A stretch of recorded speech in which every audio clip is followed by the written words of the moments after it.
Bonjour et bienvenue sur ce nouveau tuto vidéo. Je suis Christophe Garton de la société Stylitech.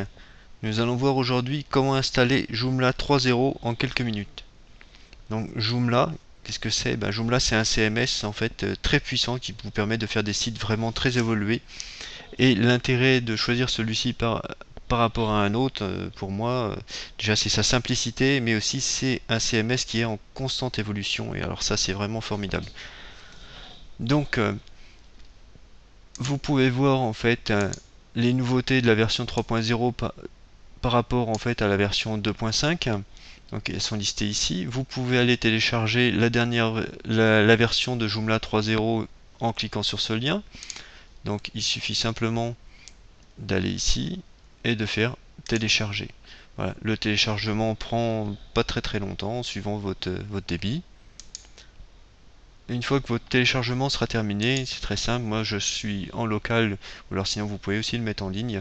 Il faudra aller dans le dossier que vous avez créé à cette occasion.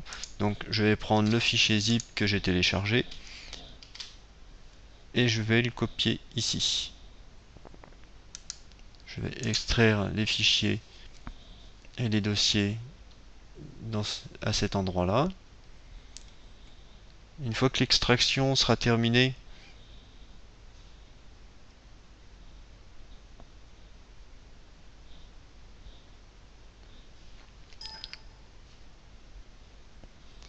là, je vais supprimer le fichier zip.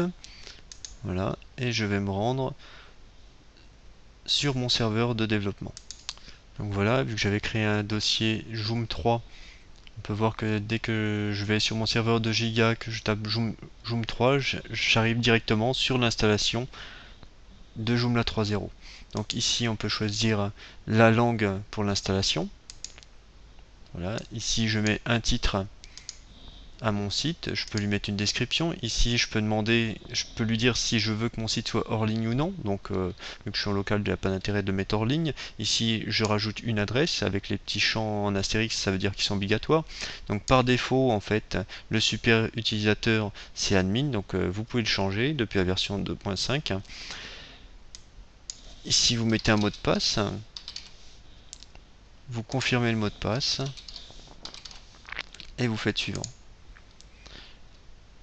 Type de base de données MySQL LI. Donc vous laissez par défaut, c'est ce qui est conseillé. Ça c'est à voir en fonction de votre hébergeur.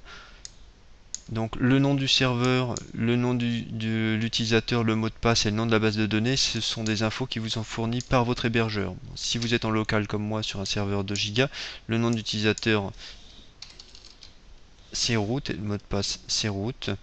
Donc là je vais appeler ma base de données pour m'y retrouver avec le même nom que mon dossier.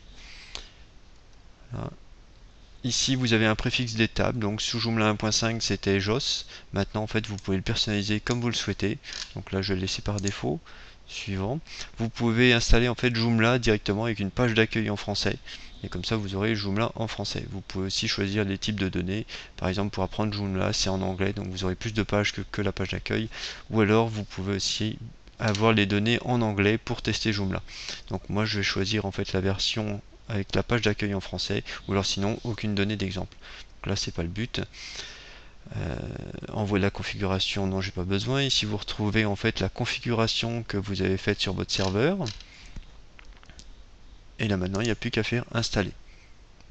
On laisse la barre de progression, ça prend à peine 15 secondes. Je supprime le répertoire d'installation. Et là maintenant, je demande d'aller soit dans le site, soit dans l'administration. J'ai démarré toujours par aller dans l'administration. Donc on peut voir que les deux langues, anglais et française, ont été installées.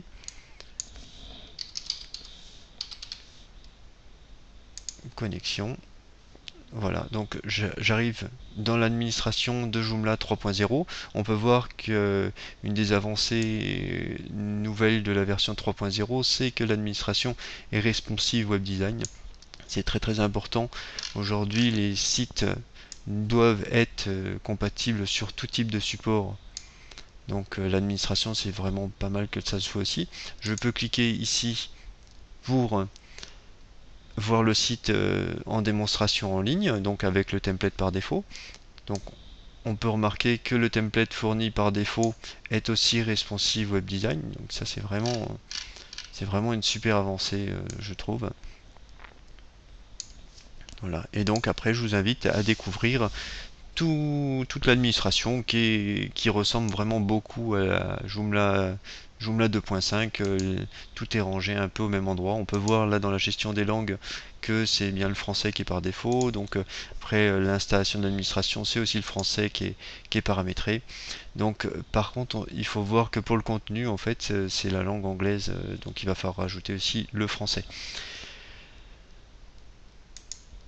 Donc je vous donne rendez-vous pour de nouveaux tutos sur la version 3.0 dans pas longtemps du tout.